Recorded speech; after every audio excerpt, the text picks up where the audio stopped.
শীতকাল এসে গেছে।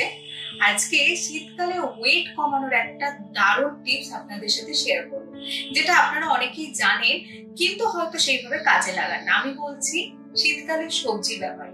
শীতকালে যেদিকে তাকাবেন প্রচুর সবজির ভ্যারাইটি, কিন্তু সেইগুলো যদি প্রপারলি আমরা ইউজ করতে পারি আমাদের খুব তাড়াতাড়ি কিন্তু ওজন কমাতে সাহায্য করবে। আমি যেটা বলবো, প্রথমেই শীতকালে বিভিন্ন সবজিকে জুস ফর্মে, মানে একদম র ফর্মে জুস করে আপনি খান।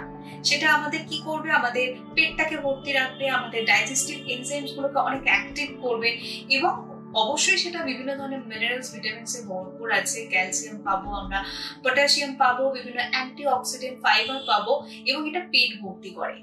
এই বিভিন্ন ভেজিটেবল জুস ফর্মে যদি খাই, যেমন ধরুন পালং শাক, লাউ, বিট, গাজর, সেটা আমাদের প্রচুর গুণাগুণের সাথে সাথে খুব তাড়াতাড়ি ওজন কমাতে সাহায্য করবে।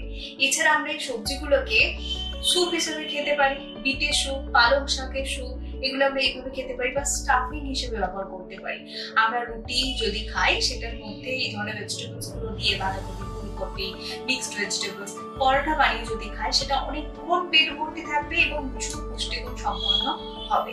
এছাড়া শীতকালে ফ্রেশ সবজি বা এই শসা, টমেটো, বিট, গাজর, এগুলো আমরা স্যালাড ফর্মেও কিন্তু খেতে পারি। এইগুলো যদি আমরা সারাদিনের ডায়েটে বিভিন্ন ভাবে ইনক্লুড করি না, অনেকটা কম ক্যালোরি থাকবে, ফাইবার সমৃদ্ধ হবে এবং খুব তাড়াতাড়ি ওজন কমাতে সাহায্য করবে। তাই শীতকালে সবজিগুলোকে কাজে লাগান এবং নিজের ওজন যদি কমাতে চান তাহলে এটাকে ব্যবহার করুন।